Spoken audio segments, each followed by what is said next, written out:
Hello my good friends, welcome back to another study with me. This time we're looking at another Cass R. Sunstein chapter from How Change Happens, and in particular chapter 11 on preferring A to B while also preferring B to A. In the last quarter century, one of the most intriguing findings in behavioural science goes under the unlovely name of preference reversals between joint and separate evaluations of options. The basic idea is that when people evaluate options A and B separately, they prefer A to B. But when they evaluate the two jointly, they prefer B to A. Preference reversals of this kind have received far too little attention. They bear on many questions in law and policy. They also raise fundamental questions about choice, rationality, choice architecture, and the relationship between choice and welfare. In subtler ways, they tell us something important about when change will occur. In many circumstances, people are making choices in separate evaluation. They are assessing an option, an appliance, a book, a movie, a policy option, a political candidate, or a potential romance. They focus intently on the option in isolation. In other circumstances, people are making choices in joint evaluation. They are assessing two options and they compare them along one or another dimension. They focus intently on the two options and the particular dimensions along which they differ. Of course, they might also assess three options or 4 or 500. The distinction between separate and joint evaluation might be unrealistic in situations in which the alternative to separate is better described as multiple. I will return to that point, but let us bracket it for now. The central idea is that in assessing an option, people may not be comparing it with other options in the same general vicinity. My principal goal here is to show that both separate and joint evaluation often lead to bad outcomes, though for intriguingly different reasons. To simplify the story, a characteristic problem with separate evaluation is a lack of relevant information. Some features of an option are hard to assess in isolation. Their meaning for life or actual experience is unclear. For that reason, those characteristics may be ignored. By contrast, a characteristic problem with joint evaluation is the undue salience of a single factor or a subset of factors. People focus on what distinguishes the two options, whether or not they mean much for either life or experience. I devote considerable space to elaborating these problems, which show why individual choices often go wrong in both markets and politics. Contrary to a widespread view, I argue that there is no justification for preferring separate evaluation to joint evaluation, or vice versa. For purposes of producing good decisions and good outcomes, both modes of evaluation run into serious problems. We should seek structures that avoid the problems and pathologies associated with each. At first glance, global evaluation seems better than separate or joint evaluation, but that conclusion is too simple. Such structures must be based on an assessment of the goal of the relevant task. Is it to increase consumer welfare, to promote social welfare more broadly, to ensure optimal deterrence? An understanding of the relevant problems and pathologies paves the way toward identification of the appropriate structures. Consumer goods. For consumers, here is an example of the kind of preference reversal on which I'll be focusing. Dictionary A. 20,000 entries, torn cover, but otherwise like new. Dictionary B. 10,000 entries, like new. When the two options are assessed separately, people are willing to pay more for B. When they are assessed jointly, they are willing to pay more for A. A prominent explanation for such preference reversals points to evaluability. In separate evaluation, it is difficult for most people to know how many words a dictionary should have or whether 10,000 is a lot or a little. For that reason, 10,000 and 20,000 might be taken to be indistinguishable in separate evaluation and hence produce essentially the same willingness to pay. The numbers do not and indeed cannot matter to the extent that it is difficult to know what they mean. By contrast, torn cover is clearly a negative and like new is clearly a positive, even in separate evaluation. That characteristic looms large. Who wants a dictionary with a torn cover? The problem of evaluability used in the psychology literature is best understood in more conventional economic terms. It points to a lack of adequate information, which can be costly to obtain and which people might not seek out even if obtaining it is not costly. In separate evaluation, insufficient information is a pervasive problem. Whether it is rational to try to obtain it is a separate question which depends on the costs and benefits of the effort. Many characteristics of options, dictionaries, appliances, cell phones, jobs, people, cities, are essentially meaningless in the abstract. Consistent with standard practice, I shall use the term evaluability throughout, understanding it to refer to a lack of adequate information. Some characteristics that are hard or impossible to evaluate are numbers, whose meanings depend on context and background. For Geekbench 3SC32, a laptop might show a number of 3680, but it might be hard or impossible for consumers to know the consequences of that number for what they care about. With respect to some numbers, such as battery life, many or most consumers might have a good understanding even in a separate evaluation. But even for such numbers, separate evaluation might not make it easy for people to make appropriate distinctions between impressive numbers, 9 hours, 10 hours, or less impressive ones, 6 hours, 5 hours. To overcome a problem of evaluability, understood as lack of adequate information, consumers must do some work and they will often decline to do it. The problem of evaluability in this sense belongs in the same family as opportunity cost neglect. People might be willing to pay X dollars for a certain good, but not if they are focused on other things for which they might pay X dollars. Drawing people's attention to opportunity costs is analytically similar to joint evaluation. It broadens the view screen to focus attention on a comparison to which they would otherwise be oblivious. For consumer goods, and indeed for countless options, evaluability presents a serious challenge, and at the time of choice, characteristics that can be readily evaluated will dominate people's decisions. We can understand the behavioural phenomenon of present bias in similar terms.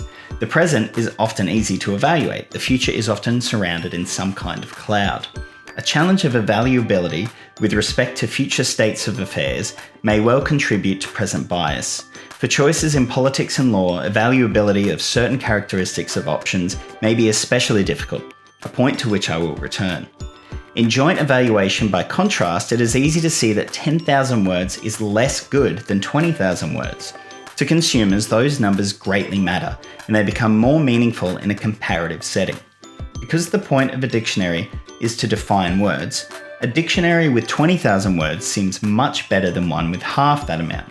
If one dictionary has twice as many words as the other, who cares whether its cover is torn? Or consider this example, involving an admittedly outdated technology. CD changer A can hold 5 CDs, total harmonic distortion 0.003%. CD changer B can hold 20 CDs, total harmonic distortion 0.01%. Subjects were informed that the smaller the total harmonic distortion, the better the sound quality. In separate evaluation, they were willing to pay more for CD changer B. In joint evaluation, they were willing to pay more for CD changer A. Here too, evaluability is the most plausible explanation. Even if an individual knows that a lower figure is preferable for total harmonic distortion, 0.01% sounds very low in the abstract, and it is not particularly meaningful. In separate evaluation, 0.01% and 0.003% might seem the same, low. But in joint evaluation, 0.003% is obviously much better. Apparently, people think that for a CD changer, what most matters is the sound quality, and hence they would willingly sacrifice on a relatively unimportant dimension, the number of CDs held, in return for better sound quality. Here is one more example involving data from an actual marketplace. Baseball card package A, 10 valuable baseball cards, 3 not so valuable baseball cards. Baseball card package B, 10 valuable baseball cards. In separate evaluation, inexperienced baseball card traders would pay more for package B. In joint evaluation, they would pay more for package A. Intriguingly, experienced traders also show a reversal, though it is less stark. They too would pay more for package A in joint evaluation. In separate evaluation, they would pay more for package B, though the difference is not statistically significant. For experienced traders, it is fair to say that in a relatively small population, the preference is for package A in joint evaluation, but there is no preference in separate evaluation. The explanation is similar to what we have seen before, and it is straightforward for inexperienced traders. In joint evaluation, it is easy to see that package A is better. People get something of value that they do not get with package B. In separate evaluation, it is hard to assess the two packages or to know which one is better. Some people might use a version of the representativeness heuristic to downgrade package A. Because it contains cards that are not so valuable, the entire package looks worse. As John List explains, this particular reversal, examining real choices in actual markets, produces a nice test of the stability of preferences in riskless decision-making. The central finding is that preferences are not stable. Politics. Here is one more example from a different domain. Congressional candidate A would create 5,000 jobs, has been convicted of a misdemeanor. Congressional candidate B would create 1,000 jobs, has no criminal convictions. In separate evaluation, people rated candidate B more favourably, but in joint evaluation they preferred candidate A. The best explanation should now be familiar. In the abstract, it is hard to know whether 1,000 or 5,000 jobs is a large number, and a great deal of work would be necessary to make sense of the difference. But a misdemeanor conviction is obviously a strong negative, which explains the relatively greater appeal of candidate B in separate evaluation. But in joint evaluation, most people think that the benefit of 4,000 additional jobs outweighs the cost of having a member of Congress with a misdemeanor conviction, and hence candidate A prevails. This example is highly stylized, and the outcome depends on predispositions within the relevant population. We could easily imagine a group for which a misdemeanor conviction would be decisive in joint or separate evaluation. We could even imagine a group for which such a conviction would be especially weighty in joint evaluation. Shrewd political consultants should be alert to the possibility that one or another mode of evaluation is in their candidate's interest. I will return to this point because it raises the spectre of manipulation and poses a challenge for some accounts of rationality. The only point is that in choosing among candidates as among products, people's preferences may shift as between the two modes. Global evaluation and real life. It should be emphasized that joint evaluation is not global evaluation, understood as evaluation of all relevant options with all relevant characteristics. In the cases just given, joint evaluation has two distinctive features. First, the two options vary along only two dimensions. Second, there are only two options. In real life, any option has a large assortment of characteristics, some of which will be evaluable in separate evaluation and some of which will not. And in real life, there are usually numerous options, not merely two. For these reasons, experiments involving joint and separate evaluation should be seen as mere approximations of actual decisions, illuminating their characteristics. In well-functioning markets, we might be inclined to assume that something like global evaluation is involved, but that inclination should be resisted.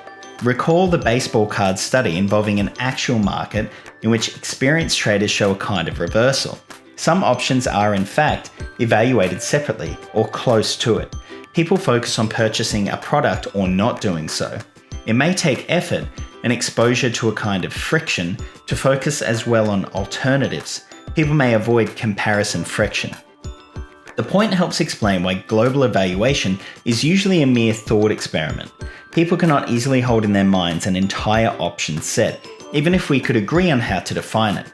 Microwave ovens, books about time travel, hybrid cars. To be sure, many choices involve multiple evaluation rather than joint evaluation, especially when multiple options are squarely faced in front of people. Example, at supermarkets or drugstores. It is also important to see that in the cases given, the selection of one other option in joint evaluation is hardly random. It is specifically designed to make one important characteristic more evaluable than it was before, or evaluable when it was not evaluable before. For dictionaries, CD changes, politicians and baseball cards, we could imagine, in joint evaluation, a wide range of options that would accentuate and make evaluable one or another characteristic. As we shall see, there are ample opportunities for manipulation here. We could easily imagine tests not of joint evaluation, but of evaluation of 3, 4, or 40 options. The fact that joint evaluation is not global evaluation, or close to it, also has normative implications to which I will return. Note as well that in actual life there is a continuum between joint and separate evaluation, rather than a sharp dichotomy. In some cases, people explore an option entirely on its own, but in other cases, another option, or two or more, are in some sense in the background. People might go to a store to purchase a cell phone with a clear understanding that other cell phones are available. In some cases of joint evaluation, two or more options are simultaneously visible, but in others the chooser has to do some work to make a comparison. They're not quite side by side. Efforts to reduce comparison friction can be helpful insofar as they eliminate the need for that work. The general point is that the line between joint and separate evaluation might not be so crisp. Is less more? Preference reversals between joint and separate evaluations can be found in multiple domains. It is possible to predict when they will occur and when they will not. As a first approximation, if an option has some characteristic X that is 1. Difficult to evaluate in separate evaluation, 2. Much easier to evaluate in joint evaluation, 3. Dominated by characteristic Y in separate evaluation, solely because of the problem of evaluability, and 4. Deemed to be more important than characteristic Y in joint evaluation, then we will see a preference reversal. Sometimes conditions 1 through 4 arise without any conscious efforts by sellers, but sometimes they are deliberately engineered by those whose economic, political, or legal interests are at stake. There is a relationship here to extremeness aversion, which also produces a kind of preference reversal and which also can be manipulated. For example, suppose that I prefer option A, a small piece of chocolate cake, to option B, a medium-sized piece of chocolate cake, in a pairwise comparison. But if I am offered 3 options, those 2 sizes and also a large piece, I switch to the medium-sized piece and thus prefer option B to option A. The reason is a kind of heuristic, sometimes understood as a compromise effect. Choose the middle option. Extremeness aversion also makes people susceptible to manipulation. A seller might deliberately add to options A and B some not so attractive option C so as to shift people from option A to option B. They might exploit the compromise effect so as to encourage choosers to select the more expensive option. Politicians might do the same thing. With respect to joint and separate evaluation, the normative questions, my central focus here, remain insufficiently understood. When is joint evaluation preferable to separate evaluation and vice versa? By what criteria? Might both modes of evaluation be subject to characteristic problems? Resisting temptation. Let us stipulate that for consumption choices, the question is what will improve consumer welfare? And let us bracket the hardest questions about what exactly that means. Even with that bracketing, it is tempting to conclude that joint evaluation is better simply because it makes one or more relevant considerations easier to evaluate. That is indeed an advantage. Consider the cases given previously.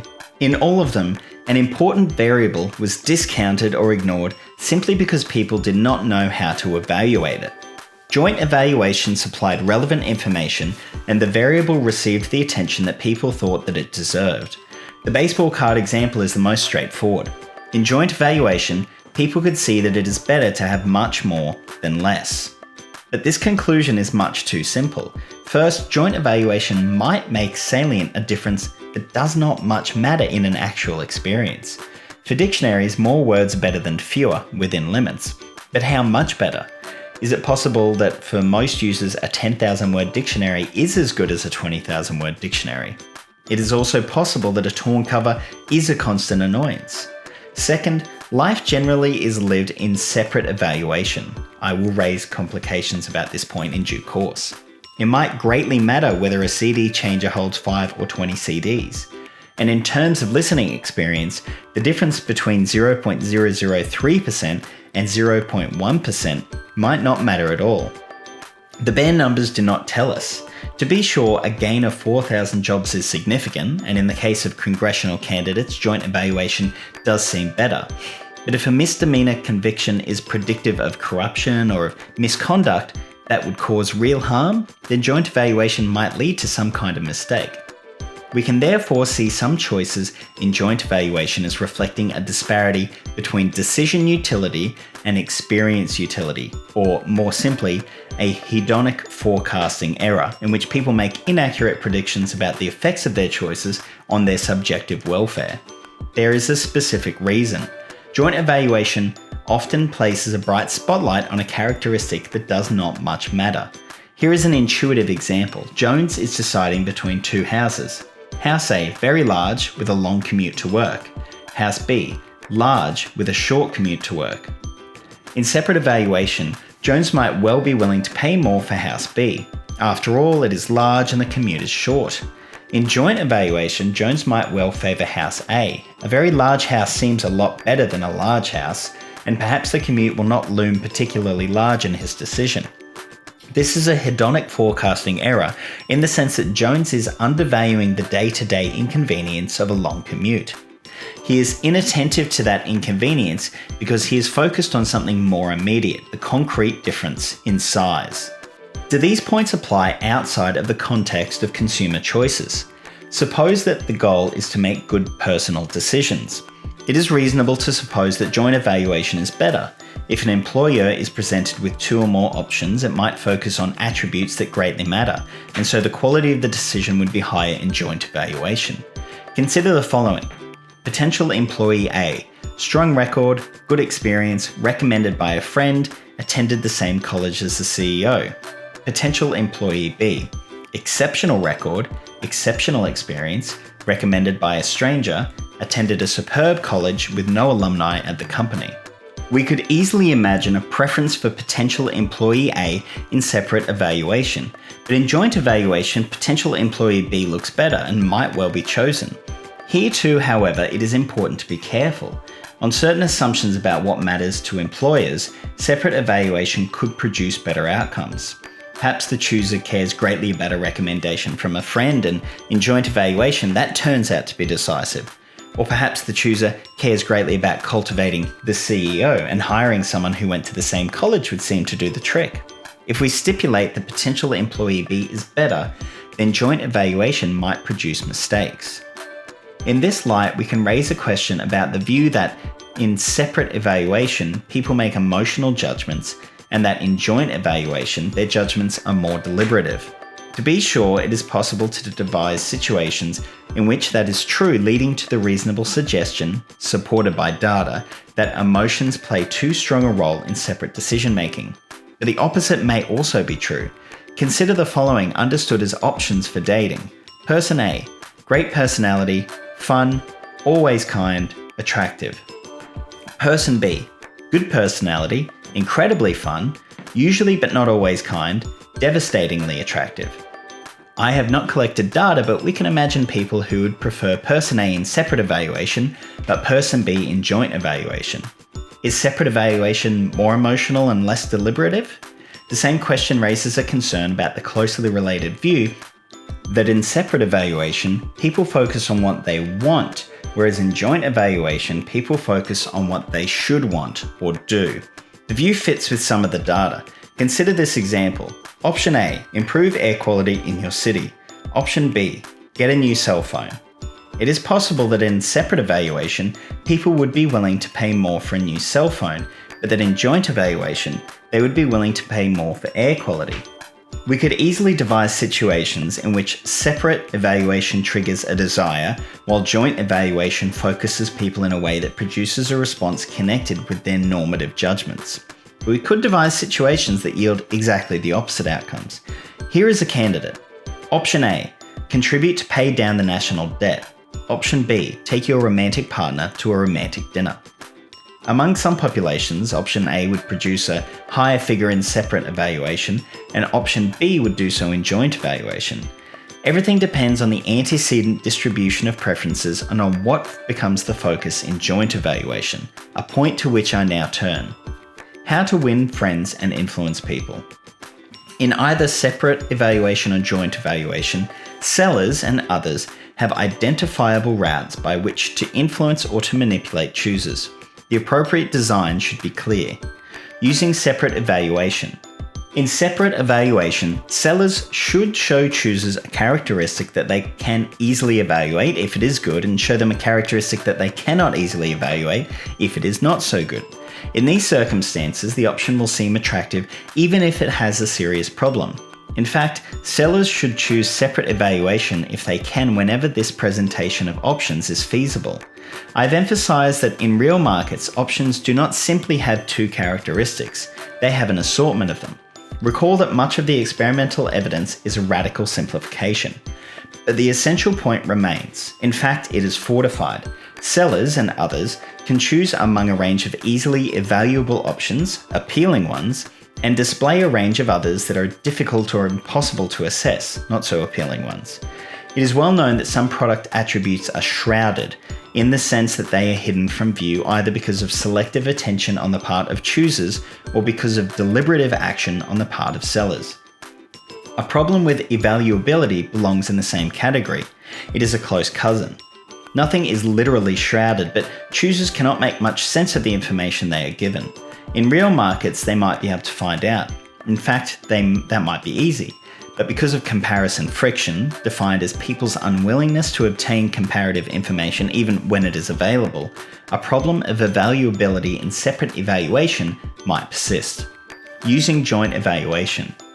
In joint evaluation, by contrast, sellers should allow an easy comparison along a dimension that is self-evidently important to choosers, even if the difference along that dimension matters little or not at all to experience or to what actually matters.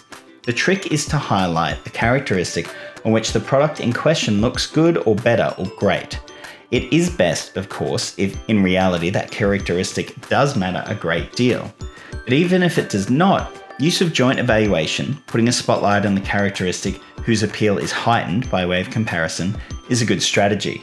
The point holds for consumer products and political candidates, but it should work for options of all kinds. An imaginable example. A new computer is introduced with a reduction in size and a superb screen. It is far lighter and it has a far better screen than that of existing models. When the existing models are compared with the new one, the difference in weight and between the screens is easy to see. They stand out. Assume, however, that consumers have no problem with the existing weights and screens. They find them inferior only in joint evaluation. Assume, finally, that the new computer has to sacrifice along an important dimension to have the spectacular screen. Say its battery time is much reduced or its keyboard is much less comfortable to use.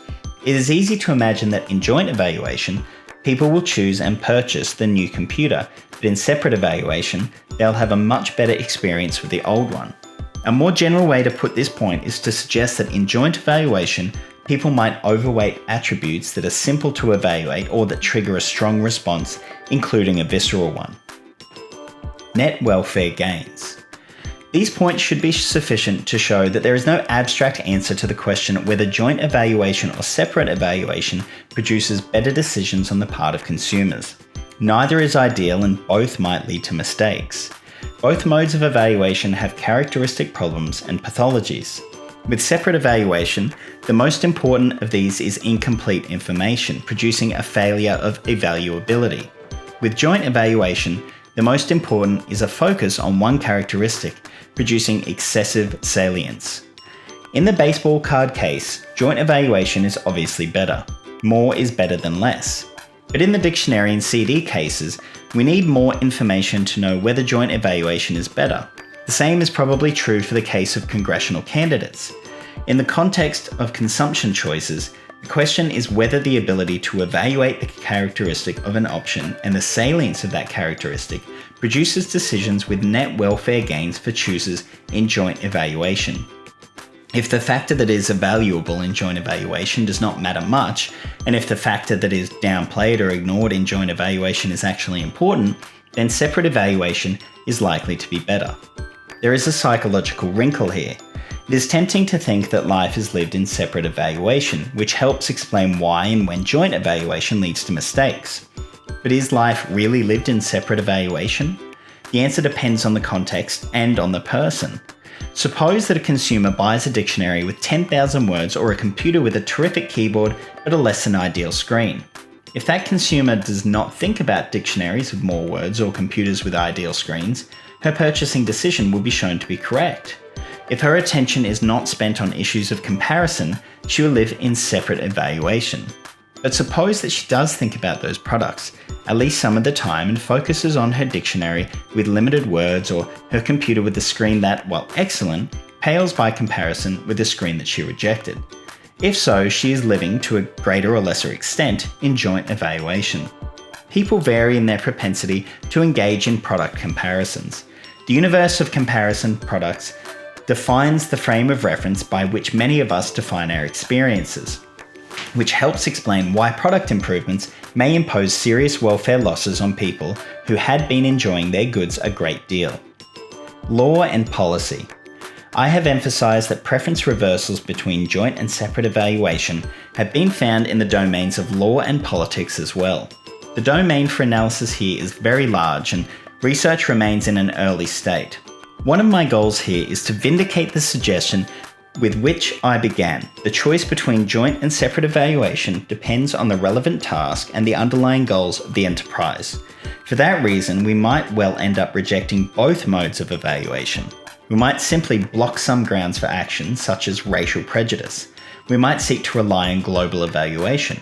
We might want to use some kind of algorithm. If, for example, optimal deterrence is the goal, neither joint nor separate evaluation is likely to do a great deal of good. Consider some examples. Discrimination. Let us stipulate that in many domains, some people discriminate on legally impermissible grounds: race, sex, religion, disability, age. Discrimination might be a product of conscious bias in the form of a desire to benefit or burden people of specific social groups. Alternatively, it might be a product of unconscious bias in the form of automatic devaluation of which people are not aware and which they might reject or be embarrassed by if they were made aware of it. Whether conscious or unconscious, discrimination raises puzzles for preference reversals. Does joint or separate evaluation matter? If so, is one better? As we shall see, no simple answer makes sense. But there is a fortunate qualification, which is that if the goal is to stop discrimination, we can specify the circumstances in which joint or separate evaluation will be more likely to achieve that goal. Iris Bonet and her co-authors have found that in joint evaluation, people decide on the merits, but in separate evaluation, gender matters, so men have an advantage over women. To simplify the story, suppose that people are evaluating two candidates, Jack and Jill. In separate evaluation, Jack has an advantage because he is male. People automatically value men more highly than women, and in separate evaluation, that automatic assessment matters. But in joint evaluation, the advantage dissipates. People compare the two candidates, and if Jill's qualifications are better, then she will be hired. Merit becomes decisive. That is the central finding by Bonet et al. Discrimination occurs in separate evaluation. Merit dominates in joint evaluation. The mechanism here seems straightforward. It does not involve evaluability. In the relevant population, there is a bias in favour of men, which means that in separate evaluation they'll do better. But people know in some sense that they should not discriminate, and in joint evaluation the fact that they are discriminating will stare them in the face. If they see that they are discriminating, they'll be embarrassed and stop. It follows that when women have stronger qualifications than men, women will be chosen. We could easily imagine similar findings in the context of discrimination on the basis of race, religion, age, or disability. From this finding, however, it would be a mistake to conclude that joint evaluation is generally a safeguard against discrimination.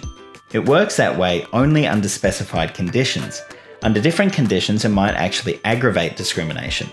Suppose, for example, that people have a self-conscious bias of some kind and that they are not at all ashamed of it. In joint evaluation, those who have such a bias might discriminate more, not less, than in separate evaluation. In separate evaluation, sex or race might not loom so large. Discriminators might focus mainly on qualifications, but if people are biased against women or African Americans, they might discriminate more in joint evaluation simply because sex or race might crowd out other considerations. It might operate like total harmonic distortion in the case of the CD changes. Imagine, for example, these cases. Potential employee A, very strong record, excellent experience.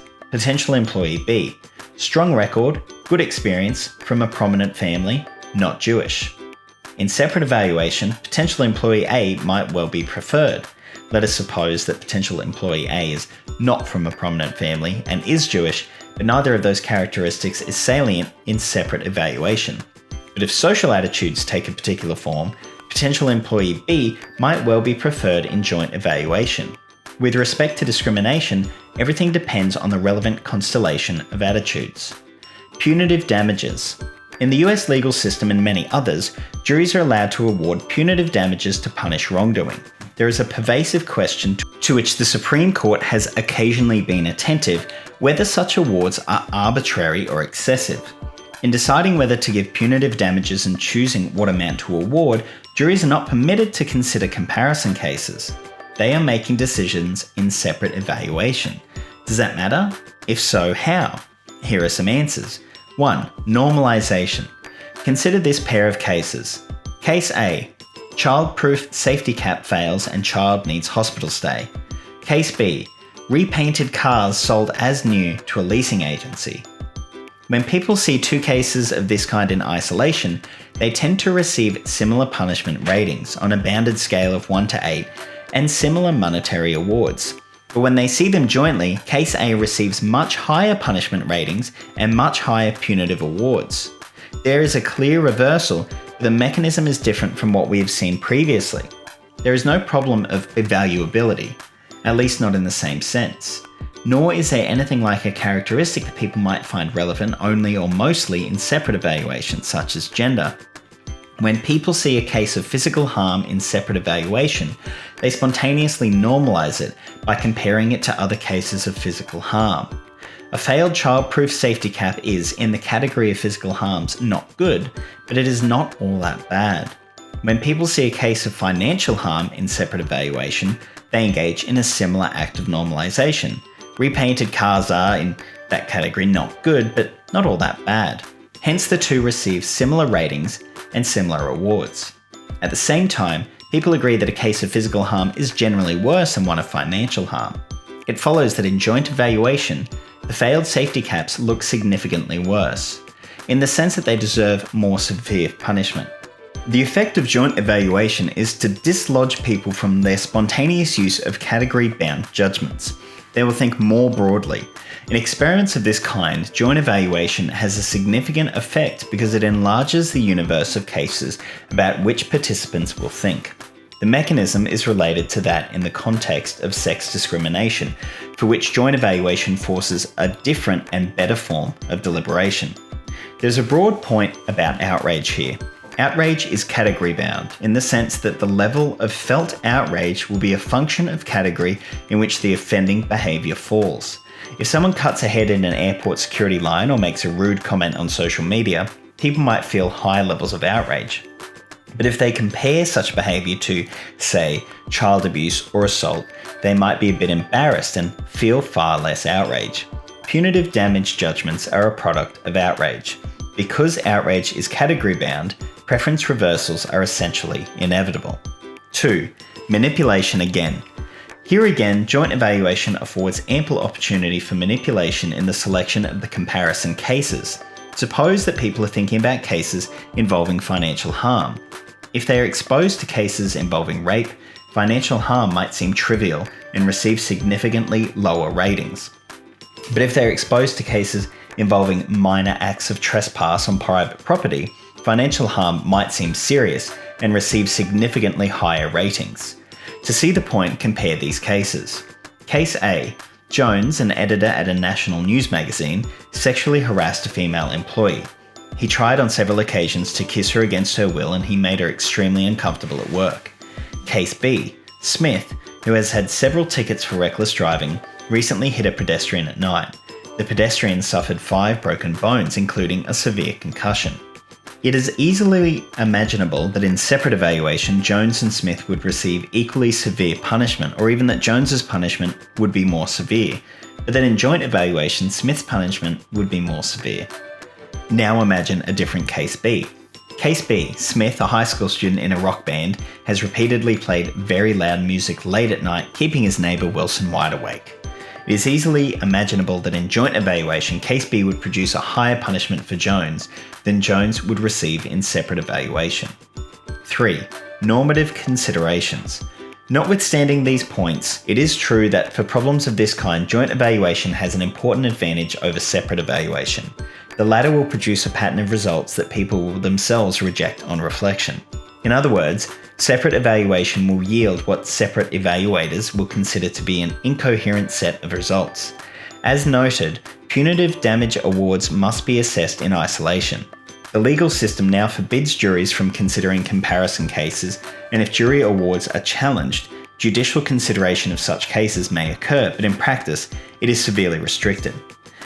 That does seem to be a mistake. If we want coherent patterns, joint evaluation is better. But there are two problems with joint evaluation. The first is that it is not global evaluation. If the goal is to produce reasoned outcomes and to prevent what decision makers would themselves consider unfairness, they should look at a universe of cases, not two and not a handful. The second problem is that in these kinds of cases, we might not want to celebrate what comes from either mode of evaluation. In the context of punitive damage awards, we cannot offer a normative judgment without some kind of theory about what punitive damages are for. Suppose that we adopt an economic prescriptive focus in optimal deterrence and see punitive damage awards as justified to make up for the fact that the probability of detection and compensation is less than 100%. If so, the question is whether separate or joint evaluation focuses people on how to achieve optimal deterrence. Unfortunately, neither does so. People are intuitive retributivists. They do not naturally think in terms of optimal deterrence, and they will be reluctant to do so even if they are asked. From the standpoint of optimal deterrence, the conclusion about joint and separate evaluation is simple: a pox on both your houses. If we embrace a retributive theory of punishment, joint evaluation seems better. On one view, the question is how best to capture the moral outrage of the community, and in separate evaluation category-bound thinking ensures that the question will not be answered properly by the community's own lights. But one more time, the major problem with joint evaluation is that it is not global evaluation. That point argues in favour of some effort to broaden the jury's view screen to consider cases in light of a range of other cases, to allow reviewing judges to do the same, or to create a damage schedule of some kind. These conclusions bear on some philosophical questions on which preference reversals have been observed. To summarise a complex story, most people say that they would not push a person off a bridge and in front of a train, even if that is the only way to divert the train and thus to save 5 people who are in the train's path. But most people say that they would be willing to flip a switch that would divert the train away from the 5 people and kill a bystander. Typically, the two problems, usually called the footbridge and the trolley problems, are tested separately and moral intuitions in the two cases diverge. But what if people assess the problems jointly? The simple answer is that they endeavour to give the same answer to the two questions, either to say that they would save the 5 or that they would refuse to kill the 1. Perhaps surprisingly, there is no strong movement in the direction of the utilitarian direction which counsels in favour of saving the 5. But it is not clear how to evaluate this shift. Nor is it even clear that in joint evaluation, people are showing moral consistency. Whether they are doing so depends on whether, on normative grounds, the footbridge and trolley problems are the same. The answer depends on whether we accept a utilitarian or non-utilitarian account, and whether we should be utilitarians cannot be dictated by how people respond in joint or separate evaluation. Contingent valuation. When regulators engage in cost-benefit analysis, they sometimes have to value goods that are not traded on markets or for which market evidence is unavailable or unreliable. In such circumstances, they engage in surveys, sometimes described as involving stated preference or contingent valuation. Let us bracket the serious controversies over the usefulness and reliability of these methods and ask a simple question. Do people's valuations differ depending on whether they see cases separately or jointly? Consider these cases in which, on a bounded scale, people were asked about their satisfaction from providing help and their willingness to pay. Cause A: program to improve detection of skin cancer in farm workers. Cause B: fund to clean up and protect dolphin breeding locations.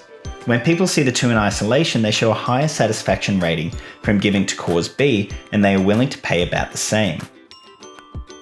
But when they evaluate them jointly, they show a much higher satisfaction rating from A, and they want to pay far more for it. Here, the best explanation involves category-bound thinking. Detection of skin cancer among farm workers is important, but in terms of human health, it may not be the most pressing priority. Protection of dolphins plucks at the heartstrings, but most people would want to pay more for the former than the latter if they are choosing among them. For contingent valuation, is joint evaluation better than separate evaluation or vice versa? Is either approach reliable? For those who embrace contingent valuation methods, the goal is to discern how much informed people value various goods, replicating the idealized use of the willingness to pay criterion in well-functioning markets. If that is the goal, separate evaluation faces a serious problem, which is that people make judgments with a narrow view screen. On that count, joint evaluation seems better to the extent that it broadens the view screen, which means that joint evaluation cannot involve cases from the same category. But even with that proviso, from what category do we find cause B? There is a risk of manipulation here, driving judgments about cause A up or down. Global evaluation, or something like it, seems better than joint evaluation, but it is challenging to design anything like it in practice. If the theory of contingent valuation is generally plausible, a big if, then preference reversals give us new reason to emphasize the importance of broad view screens for participants. Evaluating nudges. Do people approve of nudges? Which ones? In recent years, that question has produced a growing literature. A central finding is that in the domains of safety, health, and the environment, people generally approve of nudges of the kind that have been adopted or seriously considered in various democracies in recent years. At the same time, majorities generally seem to favour educative nudges, such as mandatory information disclosure, over non-educative nudges, such as default rules. But do they really? Shai Devadai and Elder Shafir have shown that in joint evaluation they do, but in separate evaluation they do not. Consider this stylized example. Policy A, promote savings by automatically enrolling employees into pension plans subject to opt-out. Policy B, promote savings by giving employees clear, simple information about the benefits of enrolling into pension plans. In joint evaluation, most people will prefer an educative nudge and also rank it higher on a bounded scale. But in separate evaluation, the rankings are identical or at least similar. The best explanation, which should now be familiar, involves salience. In separate evaluation, people do not specifically focus on whether a nudge is or is not educative. In joint evaluation, the distinction along that dimension, educative or not, becomes highly salient and it drives people's judgments. Is joint or separate evaluation better? Note that in this context, the question is whether we have reason to trust one or another evaluative judgment. At first glance, the answer seems straightforward. Joint evaluation would be better if, on normative grounds, it is appropriate to make a sharp distinction between System 1 and System 2 nudges. If it is indeed appropriate, joint evaluation is best because it places a bright spotlight on that distinction. But if on normative grounds that distinction is entitled to little or no weight, its salience in joint evaluation leads people in the wrong direction. One more time. The problem with joint evaluation is that it draws people's attention very directly to a factor that might deserve little normative weight. With respect to evaluation of policies, there is a much broader point here, connected with what we have seen in the context of consumer goods. Policy A might look good or bad in the abstract. It might be difficult to evaluate it unless its features are placed in some kind of context. The opportunity to see Policy B can provide helpful information, but it might focus people on what distinguishes Policy A from Policy B and give it undue prominence. Here again, experimenters or politicians can engage in manipulation on this count. Global evaluation would be better, but as before, it is challenging to implement. In cases like those presented by Devadai and Shafir, there is no escaping a normative question. Does the distinction made salient in joint evaluation matter or not? The normative question must be engaged on its merits, not by asking what people prefer and how the answer differs depending on joint or separate evaluation. It is tempting and not wrong to emphasize that in separate evaluation, people will not pay attention to a factor that might turn out to be critical in joint evaluation, but that is not an answer to the normative question.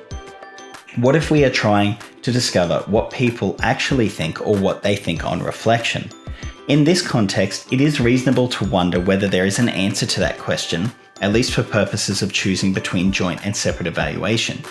Because people's answers are a product of which kind of evaluation is being asked of them, all that can be said is that to that extent their preferences are labile.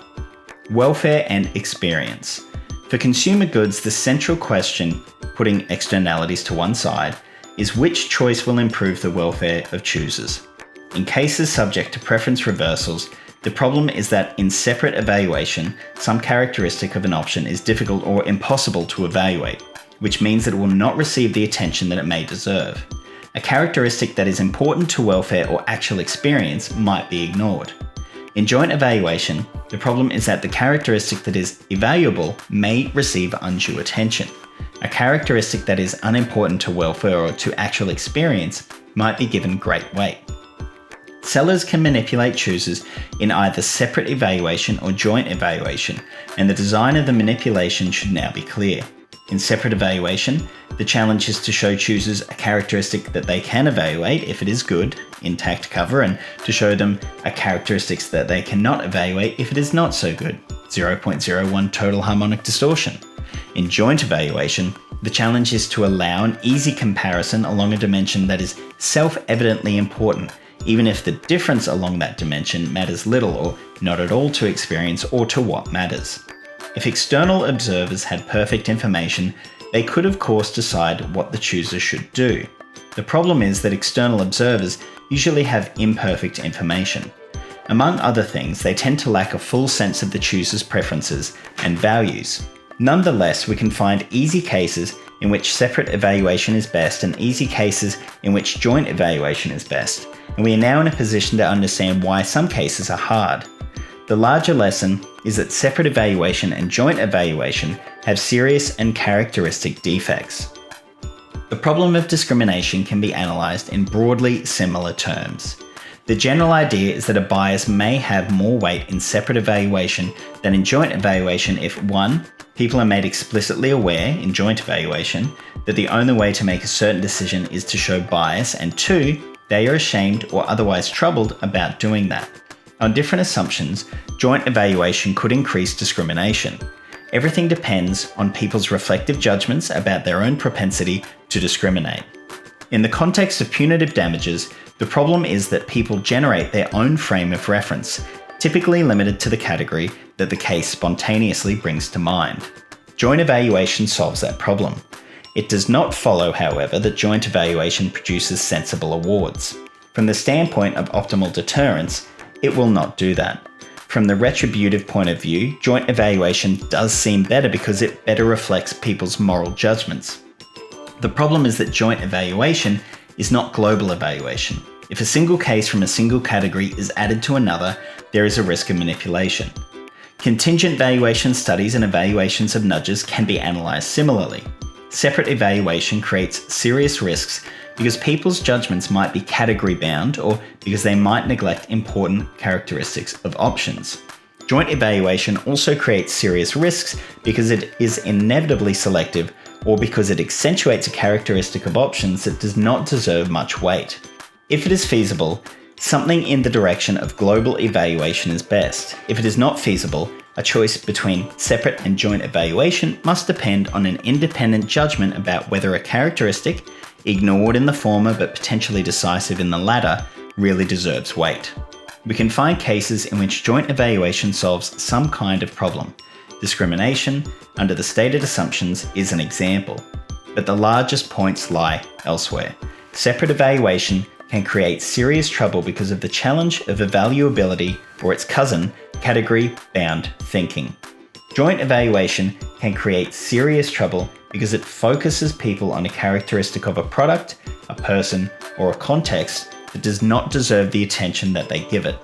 Sellers, doctors, lawyers, and politicians can easily enlist these points to achieve their goals. But both forms of trouble should be avoided. For purposes of producing good decisions and good outcomes, we need to look beyond both separate and joint evaluation and instead design structures that avoid the problems and pathologies associated with each.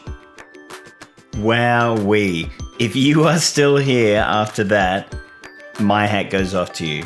That was dense and long, but I think this has been one of my favorite readings so far. I really think that this kind of, I suppose, choice psychology is super interesting and makes everything, particularly whenever I read things like this, I think of libertarians and, the rational individual actors in markets and et cetera, and how that just isn't the case. And there's so much that goes into the choices that we make that isn't purely rational. So if you got anything out of this or it raised any queries for you or any questions, drop them below. But thank you so much for anyone that's listening to this. I appreciate it.